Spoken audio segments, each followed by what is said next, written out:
Hey, Why hooty did all get so hoo! All right. complicated? Welcome back to Adventures in Nowhere. Today we're sitting down with Lindsay. Welcome to the second episode of a podcast that doesn't really exist. How does it feel? Pretty cool. So today we want to talk about a bunch of stuff. I'll start off by introducing you. This is Lindsay, our manager. The role that you play with like this band, especially since like T-Fool, like before that came out, has been this. We've like focused more on projects and we've focused more on engaging an audience that we already have, engaging people that really care. You and I think, are both people who really care about bands and records and merch in a way that's like we really like engaging with it on a deep level, you know? Can you talk about where that kind of like stems from for you? Do you have like is that just always been you? Yeah, I think so growing up like as a kid, I know so my sister is like a year and a half older than me. Her Okay. first favorite band was Green Day. My dad, he told me pretty recently last summer I saw them on like the 20-year anniversary tour. Went to the Okay. original tour, so the CD that he used to play all the time in the garage was that CD. So He's sick. someone who's always been into physical media, and so is my Yeah. mom. Like they used to have that plastic, like those racks of CDs that you would just have around the. Hmm. And then my dad even had like floppy disks, like a whole like container full of those. Oh And wow. then just like would burn CDs all the time because he liked to make his own mixes so he could like play it at Okay. the house. Yeah. So then when I started driving, I made my own mix CDs. All of my friends have gotten a mix CD like as a birthday present for like Yeah. however many years at this point. You've sent me so many mix CDs. It's That was my big awesome. thing during like COVID. I would just burn CDs and just make them for people. Yeah. I think I probably have a dozen or so mix CDs from you. It's That's awesome. crazy. No, Yeah. it's awesome. It's awesome. And they would always come in the mail and like have like a little letter with them, and like one or two of them had like photos that you had taken, you know. I feel like we've lost there's like a lost art in mix CD.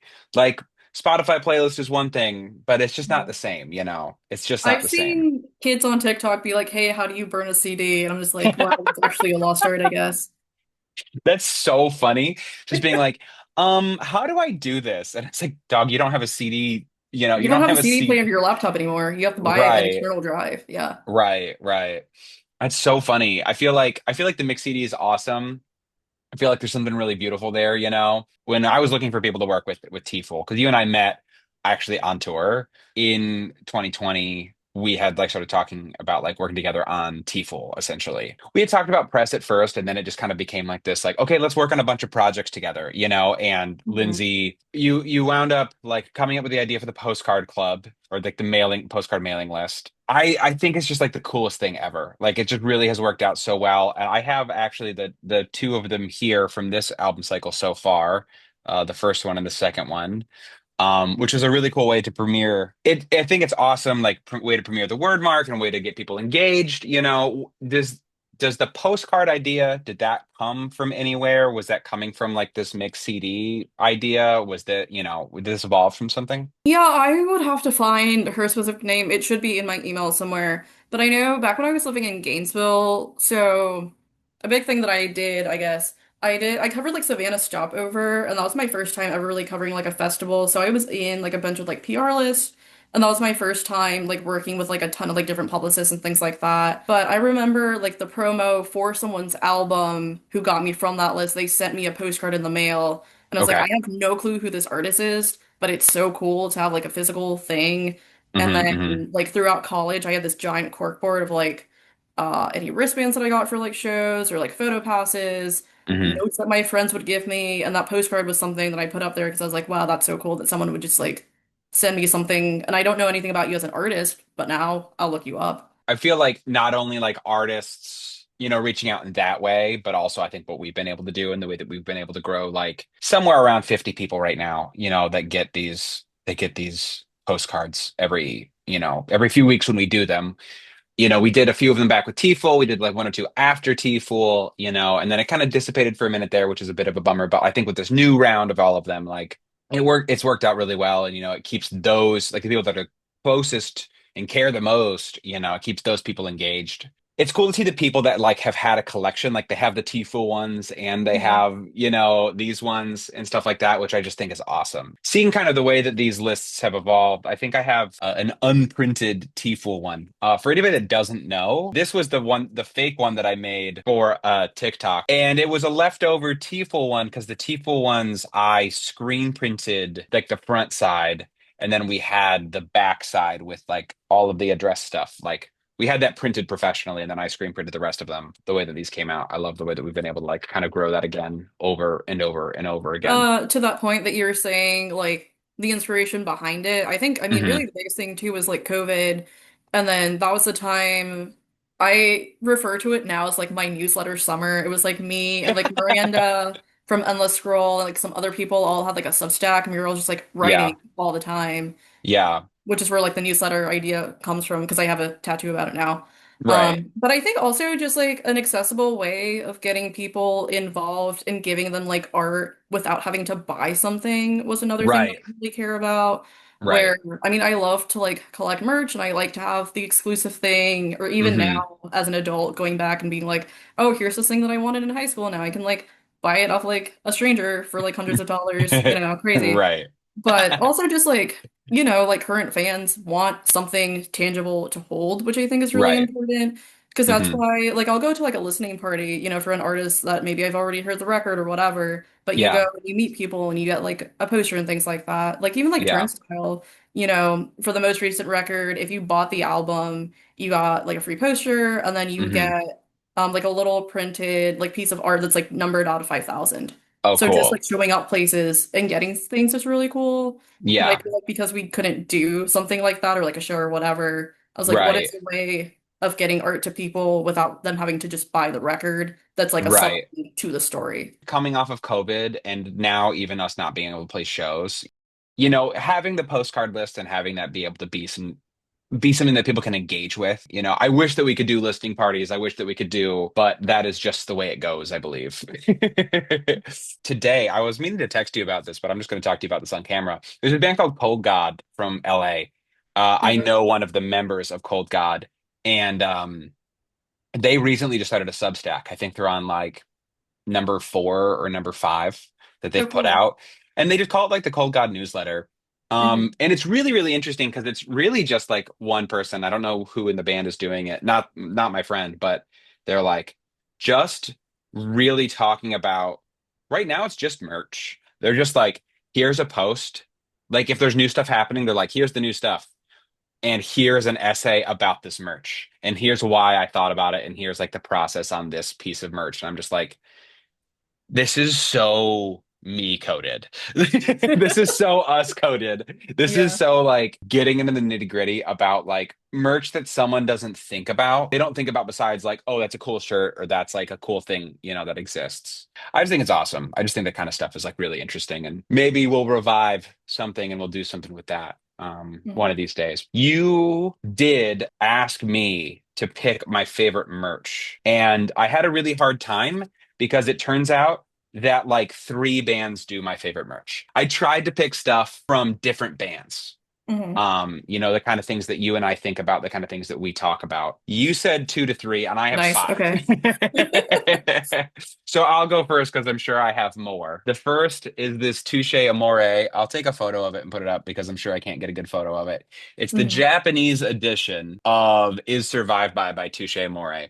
Oh, that's cool. I got it from a friend as a present, and it has like a little Obi strip on top. I really do like an Obi strip, and they've become more popular in the US here, but it's just like a red colorway of the album, but a CD. Like that band, I think, has some of the best design out of any band ever. Like they have an art book. I think I have it, but they have like a whole art book that just like breaks down all of like the art that they've done over the years, and all of the with all the vinyl, they have, they would release a book every time and it's always like a 40-page book.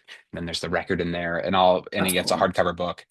And all that stuff is really great, but this one's actually my favorite. It's just there's just something about it that is just so perfect to me. It's so emblematic of like what I think can make merchandise really interesting. Hmm. In a way that's accessible and not just like a book and not just like the doing the most, because I feel like everybody knows that I always like doing the most, whether it's the type book or the sweet book or the teaful book, all the stuff that Yeah. I've incessantly talked about that I'm sure anybody watching this already knows about. What do you got of Okay. faves?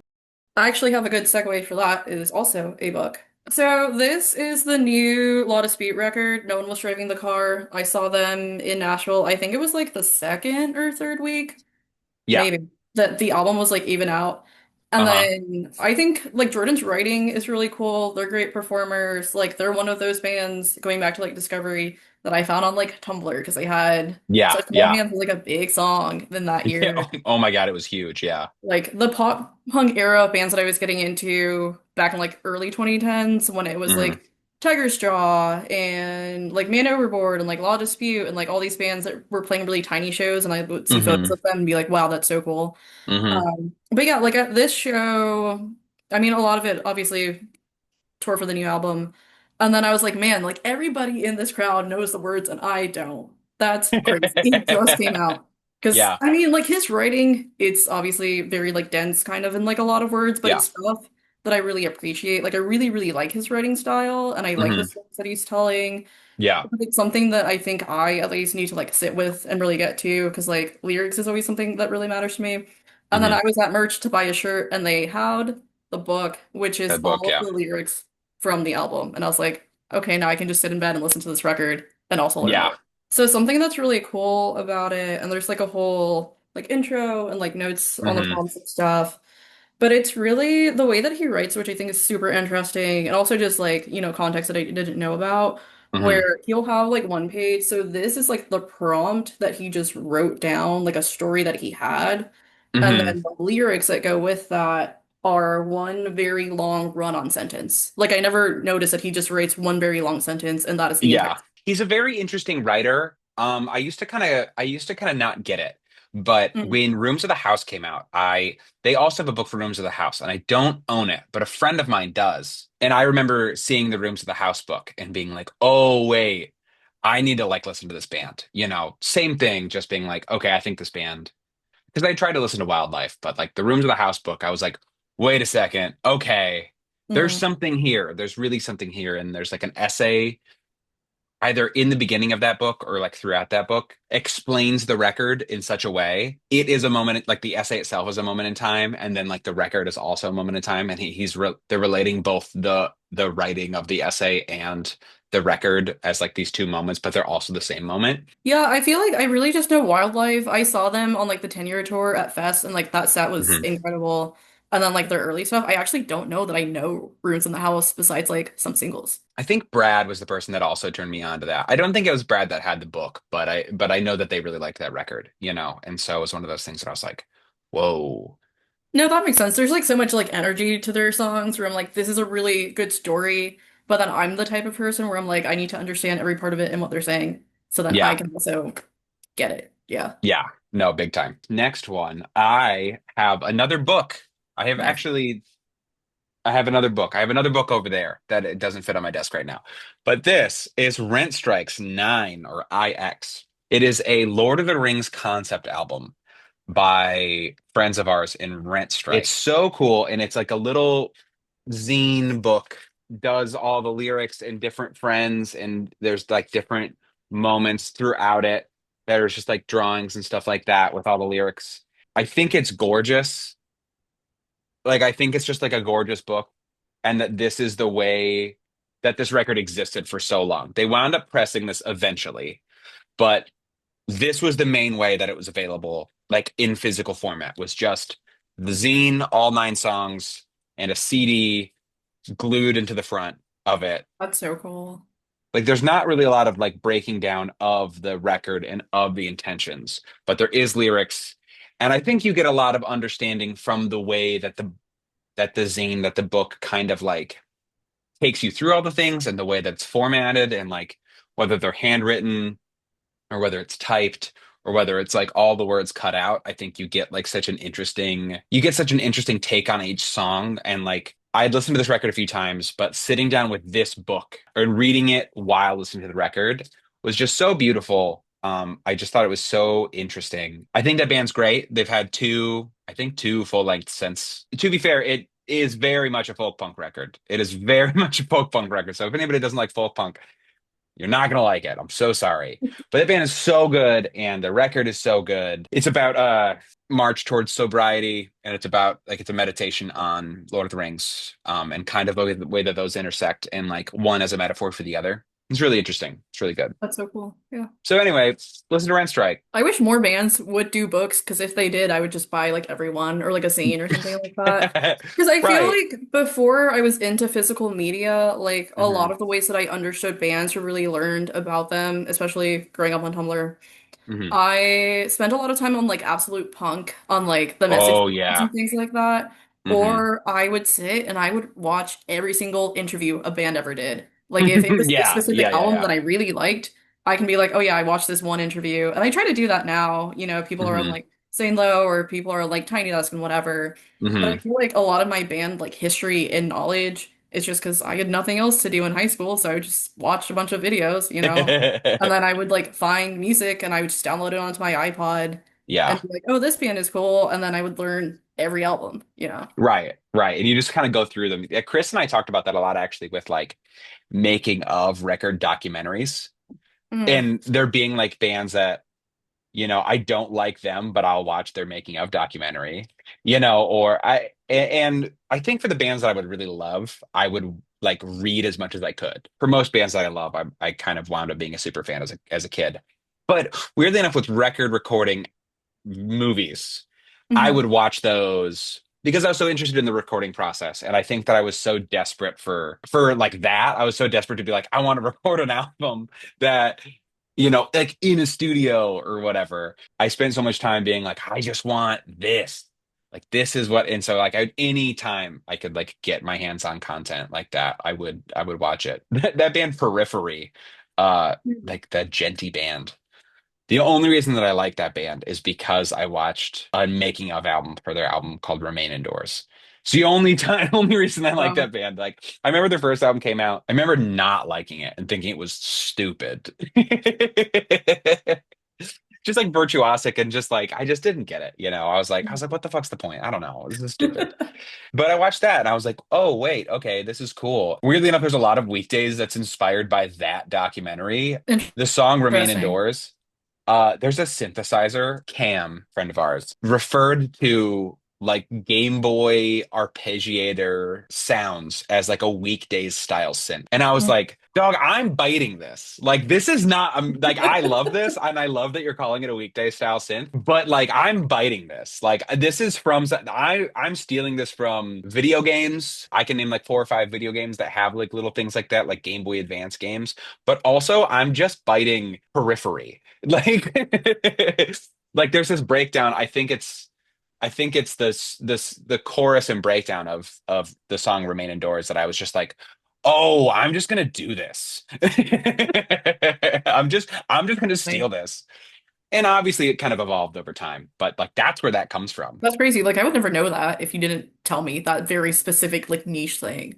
Yeah, right. Yeah. But like that's, I think that's And the that's type the of kind of band. things that I like to read about and that I like to know where I'm like, here's this random thought that I had one day, and now it's Yeah. like an important piece of what I do, you know? Yeah, no, Yeah. seriously, it just is like that's like one of the funniest things about like that. Like I don't think I've ever told that story before, but it's like a funny little thing. One of the things that I wish bands still did, like I remember, especially whoever was running like Fueled by Ramen in like the 2010s, Hmm. if you put out a music video, you had a behind the scenes video. And I would always Yeah, watch those like 1 or 2 weeks after yeah. the video came out. Or even just Connor, documentaries like Life on the Murder Scene. I cannot tell you how many times I watched that. right. And it's half the time it's like I want to sit here and watch a band documentary, but I just can't find a new one. Like I Yeah, think Briston Maroney for Sunflower put out a documentary and it's beautiful. Like it's really, really cool. But I yeah, feel like of recent memory, that's like an artist who like put out a new documentary that I've yeah. like watched. There's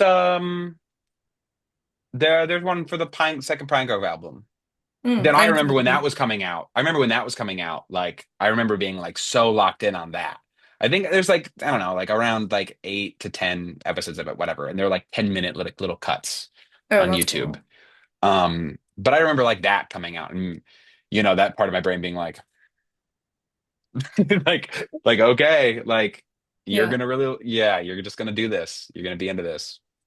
Or even like the Wonder Years, they put out that like full making of like documentary and like the studio. That one Yeah, was really cool because I mean COVID was happening, so it's like how do you record as a band like that? But then right. also Dan, I forget who interviews Dan like in that documentary, but they went to like one of the first venues they ever played at. And then Dan Hmm. was like, "Yeah, we weren't even on the bill. These were just our friends, and we played like three songs, and that was it." And it's like, like that stuff is really cool because I love Yeah.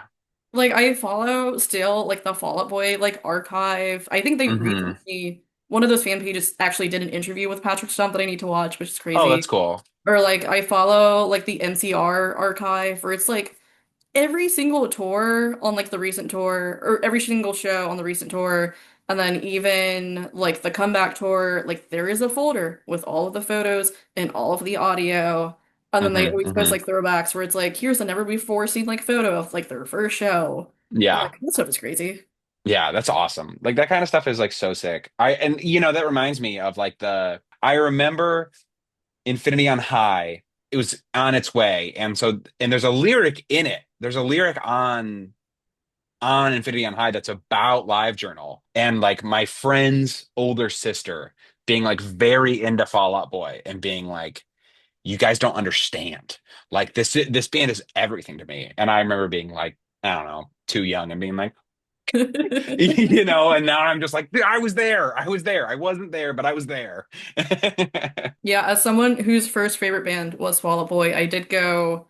I mean, I wasn't really into music like on my own, kind of discovering Hmm. music until like 2010, but I Yeah. did go on to Pete's Life Journal and I've read all of them. I Yeah. can't remember Yeah. any of them, but I was there reading I was there. Yeah. Yeah. Yeah. That's it. awesome. That's awesome.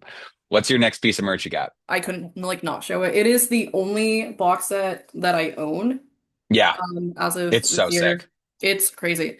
So this came out, want to say it was 2009. But yeah, this 2009. was Yeah. on like the Paramore.net, the original website when you were like a fan club member and you got like a little Yeah. card in the mail and everything. Yeah. So I got an iPod, I want to say like end of 2010, Hmm. along with my sister.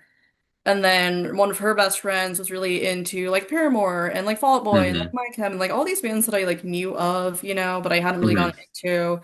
She took both of our iPods home and then just downloaded her entire iTunes library. So I just Hmm. got to sit with, all these bands and records that I had never listened to.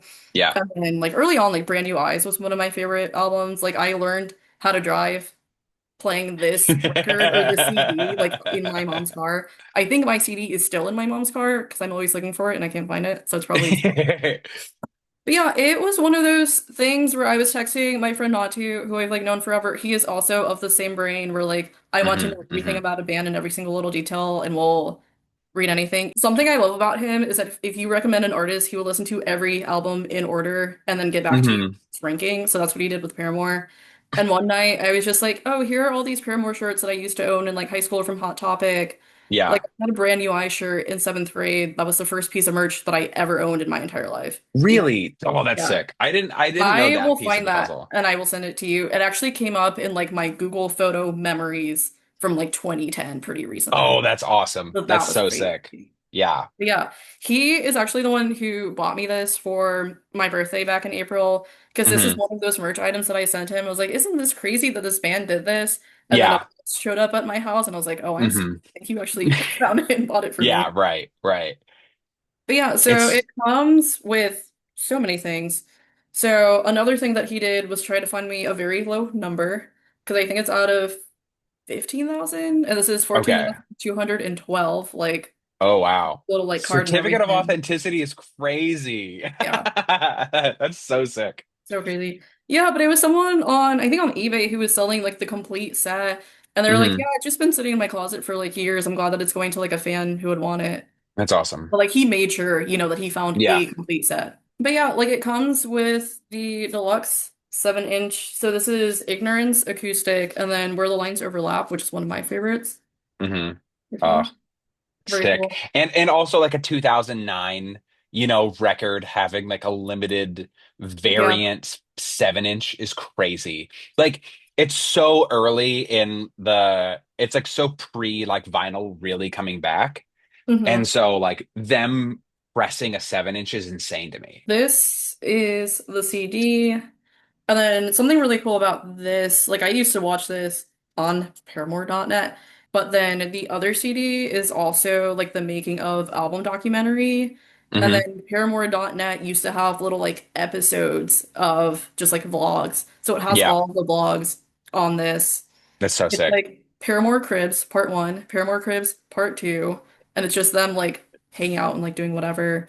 Yeah, And then it also has like a photo gallery booklet for the yeah. album. This one is like my favorite thing that I've always kind of wanted from it. It's a replica. It's like a copy of the journal that Haley kept while writing the album. Oh, So, like in the inside, like these are all reprints of like photos from studio, which is uh-huh. really cool.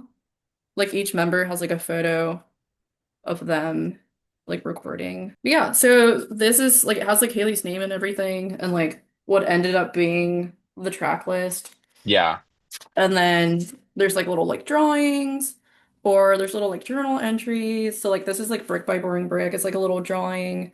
Oh, And then like wow. the start of the lyrics that she was writing. Uh-huh. And there's even just stuff like that she wrote that's like crossed out. Lyrics that didn't make it kind of stuff. That stuff's so Yeah. interesting when you can like see the editing process of it, you know? I know a lot of people don't like to share that because they're like, this isn't the art that it was, but it's like I think you can get at a deeper idea of like what art like what something is by understanding what it's not also, you know? Yeah, it's just cool. And then she also just writes in a lot of different ways, which I think is interesting. Like this section and like all I wanted was you is like completely crossed out. And then she writes like more on the bottom, or she like comes back and like adds more things. Like where the lines overlap, like it's all the lyrics, and then at the bottom, it's like, oh, Josh and I wrote this at the studio with Rob. It was so much fun to write this. It's about my long distance relationship. Hmm. Hmm.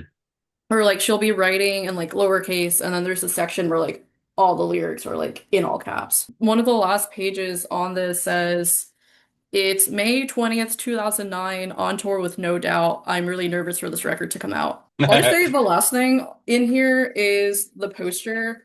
So Oh, one side, I don't even have room for this in my room. yeah. One Just side is the cover, and then one yeah. side is like a photo from studio. But yeah, very cool. So sick.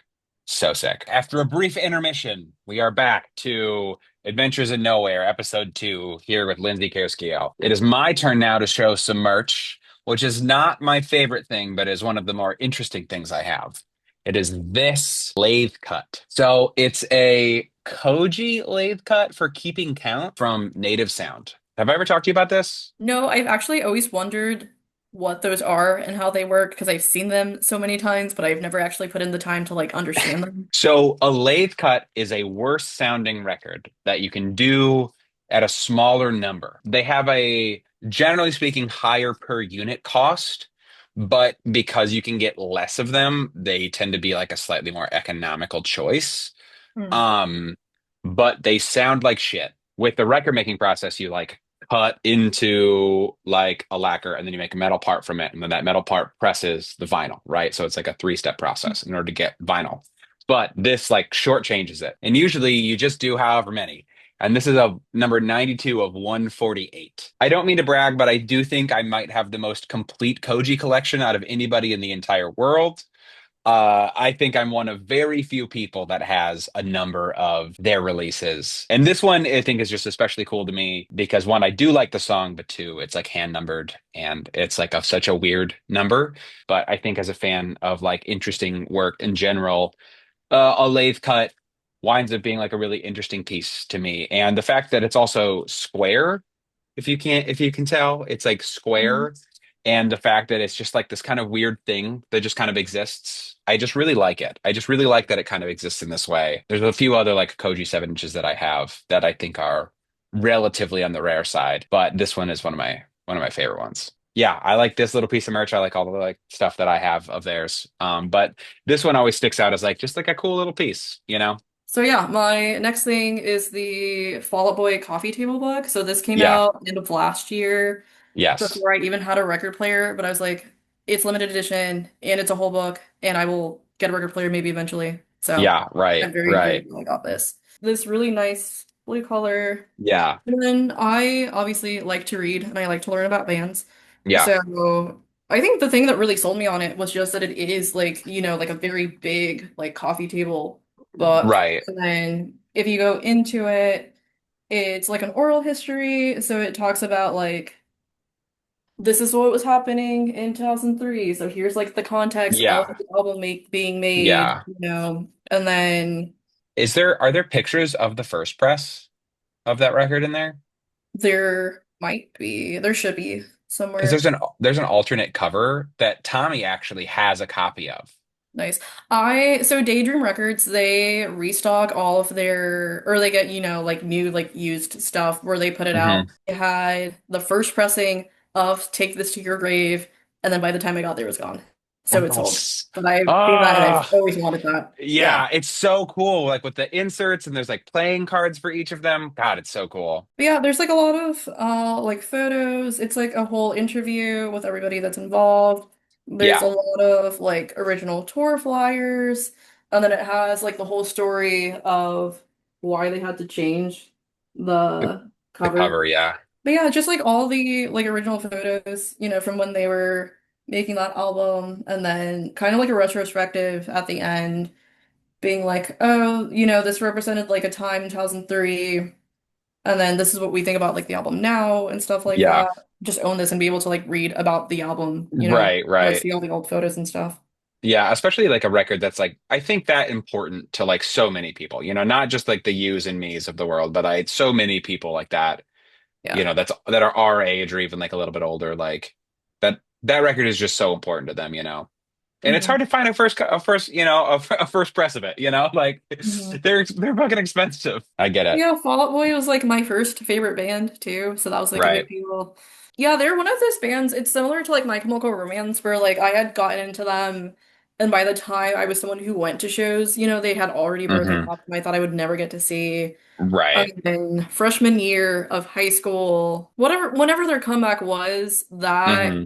day was like my finals for school. And then I somehow took all of my tests early, and my dad drove me to Orlando, and we got to see them at the House of Blues, which is like the smallest venue that I'll ever see them at.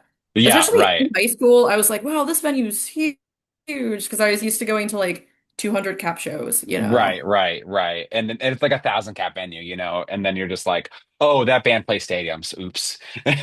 Yeah, Speaking of favorite bands of ours, I have the nice. Sister Cities book. I want to own that. Yes, it I've seen it, is. and it's so cool. Yeah, it's awesome. It's so sick. Like it is. Okay, so the reason I chose this over the Touche books is because it's so much fucking bigger. It is such a thick book. It's like probably two or three times as dense, or like has two or three times as much content as the Touche books. And there's like diary entries and photo entries from like their tours. Oh, that's cool.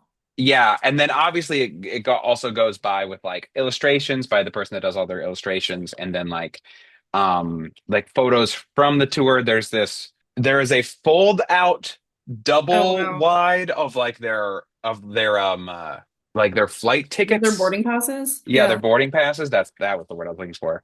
Yeah, there's that. Then there's like a bunch of like illustrations and diary entries, like in hand diary entries, and then Mhm. like photos of all of them, like from these tours that wound up like this one's just great. Like it's got this diary entry down here and Mhm. all of these like photos that they took throughout these tours, like the tours leading into Sister Cities. Extra entries too. It's so interesting how much like content there is in this book. I think it's so rewarding, like as a fan of this band, especially with this record being so different. There is on the front, there is the normal cover, but also it slides out, and there's an alternate version of the cover with the dog underneath it because the regular photo is on the record inner sleeve, I and then didn't the even red. realize that it was like that. That's so cool. This is like the ultimate version of like a record book as it comes out. Now, they were Mhm. expensive. They're expensive at the time. I don't know if they did that well, as like a piece of merch, but I do think they're great. And, with all the books that we've done, like that's the ultimate version of it, like that's always kind of been like the long-term goal. Like eventually we'll do something like that. Like the Magic's Gone gatefold is going to be awesome and the insert's going to be so sick. It's not that cool, but I want it to be. And maybe LP2 will be able to do that. I know you could even do like a complete like book. I know so a piece of merch that I really want to own is Fall Out Boy. They put like the complete discography that's like been sold out forever, but it's like Hmm. this like book. I think it's maybe just like a record holder or like a big sleeve, but you can Cool. put every record like fits in that. Oh, And then that's it sick. has that photo of them sitting on like the bench with the balloons, which is like the promo pic they used when they like came back and stuff. Yeah, that kind of stuff I think is awesome. Like that's the kind of merch that I like aspire to make. That's like the only stuff there's lots of merch that's worth making, and we all make merch to make money at some to some extent, but also to make something beautiful, to make like beautiful objects. But And yeah, like I remember that album like coming out and them doing the book for it. So Sister Cities is actually the album that got me back into them. yeah, So like the first time that I saw them was Warped Tour, probably like 2013. They're another big band from like pop punk Tumblr that I was really into. yeah, yeah. And then I think after that, I was really into like Sleeping with Sirens and like Pierce the Veil and like all these bands. So I kind of got out of pop punk. So You I, know, at the time, completely missed like No Closer to Heaven when it came out because I was listening to all these other bands. sure. And when I saw them at Riot Fest 2018, I was like, oh, this band is great. Like, what have I been doing? Why did I miss this? Re Yeah. That band I think I've toured with them a few times and like they're just wonderful people and they just continue to make cooler and cooler stuff. They keep evolving and like they are a little bit of an old head band now. A few of them have kids now and but like they are a band that evolves and I think continues to make like not only good and interesting records, but like good and interesting merch and good and interesting like objects, you and I definitely talk about like a bunch of their merch, like a bunch of the cooler, more unique cloth items that they do, like the cooler hoodies or like the cooler jackets and stuff like that. I have one more merch item for you. I was going through a bunch of merch that I have. So a few bands do merch that I love the whole time. Touche is one of them. This band is actually one of them too, and they're a much smaller band. Chained at the Bottom of the Ocean. I have a hoodie and a shirt that are a very similar style thing from them. And it has like chains on the sleeves. And this side has like animals and then like a lyric on it. But this band's aesthetic approach to so many things, I think, is it has such a line. Like I can just see everything they make, even when they depart slightly from like the design language that they use. It is so in line with them that it never feels like anything that they're doing is weird. Everything that Mhm. they do makes so much sense. And I have a few of their albums and they always release double LPs and it's always a gatefold and there's always just like tons of art or like tons of stuff in there. I think I even have a triple LP by them, but there's just so much stuff in there. And I just really love this band's commitment to their aesthetic.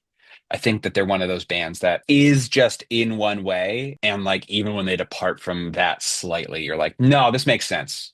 And the current album that they're on, this makes sense as like a slight pivot, but they're always kind of like in this darker, sludgier world. What a sick band. All their merch is awesome. All their records are sick. A heavy as hell band. So if you're not into this, if anybody watching this is not into that, I understand, but that band's cool. So that's, I think, all I have. Do you have any other cool pieces of merch? Honestly, I have so much. I have like a shelf in my room that's just like my books and like different things. Hmm. My closet, if you look at my t-shirt section, it is just band shirts. I keep all of my like plain like colored stuff on one side Hmm. of my closet because I can wear that at work. But if you Yeah. just look at my like t-shirts, I have it in color order of all of my t-shirts, and Yeah. then I have Yeah. all I of my I do long too. sleeves in order, and my Uh-huh. hoodies and my jackets, Yeah. and I would say at least like 80% of that is probably just merch. So my stuff's all color coordinated too. I wear definitely less merch than I used to wear, but I always am looking for like a cool thing, you know. I'm always looking for people that are doing something in the way that I would want to do it. Paramore had that like workwear jacket, and like a few Oh, other I bands have own that. released. I can show that to you. I remember that. Yeah, maybe we can post a photo. Photo. I remember that happened after we made the weekdays member jacket, and I was just like, "Yeah, it's cool."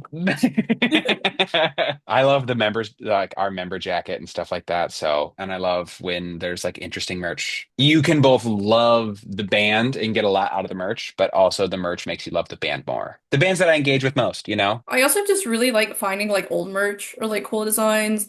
Like Yeah. one of my favorite shirts that I found thrifting, it was at a Goodwill in Franklin, so it makes sense. Okay. But it was a Yeah. Paramore like 2010 like brand new eyes like Honda Civic tour shirt Yo. for like Oh, I remember $2. this. You sent me photos of it. Yeah. I still wear it all the time. Yeah. Yeah, I love good band merch. I love good band merch. I wish that we made this merch. I wish that we made this merch. I wish that we made all of this stuff.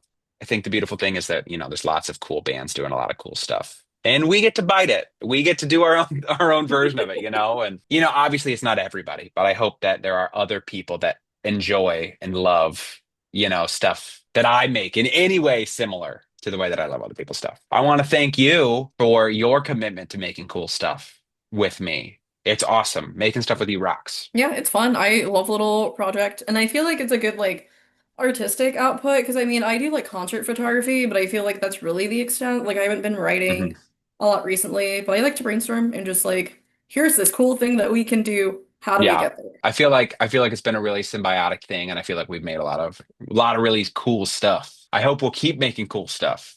I mean, so far so good, right? Yeah. So well, I think with that, I'm going to draw this to a close unless you have anything else. No, I think that's it. I'm excited to see the album, especially having like the EP and owning that because I feel like of the bands that I have stuff from, the Weekdays is probably like my actual complete collection now that I have everything Yeah. except the EP, and then I just need the vinyl, and that's it. Yeah. One of these days, I have a few extra copies of a few old stuff. I have an almost complete weekdays collection. I'm missing one object, only one, but Yes. one of these days I'll get it back. And maybe I can throw you some stuff extra that I have. I don't know what extra stuff I have, but I'll Yep. figure out what you don't have and I'll give you a copy. I'll send you a picture of my collection, Yeah, do it. and then you can figure it Yeah, out. yeah. The only thing that I'm missing is the sweet split with Foxy Dad's book. Mm. I have the tapes, but I don't have the book. I thought I knew where what an extra one was, but I don't anymore. So one of these days I'll get it and then it'll be complete. Well, thank you so much for doing this. Do you have any pluggables? You want to plug anything? Now that we're on a podcast, you can plug your items. Honestly, I don't think so. Just Yeah. to the record, I guess, listen to Yeah. the singles. Because we're making all this stuff together and it's fun. I Yeah. have a website. I don't really Yeah. update Yeah. it. That's cool. I used to have a Substack. I should get back on that. So You should maybe get back on that. You should that'll get be back my on next Substack. thing. Yeah. Or Maybe, just maybe like do a Substack, drop a playlist. do a Substack, drop a playlist. Yeah. Maybe by the time that this full thing comes out, it'll be a Substack. Well, at least one new Substack post. And you know what? All you need to do is two, and then it counts. Okay. Just one. All right. Yeah, one, do a post, we'll do a playlist. Yeah, well, thanks so much. And I appreciate, obviously, you spending all of our time working on all this stuff with me, but also doing this fake podcast. So Of until course. next time, appreciate everybody. Thanks. Bye.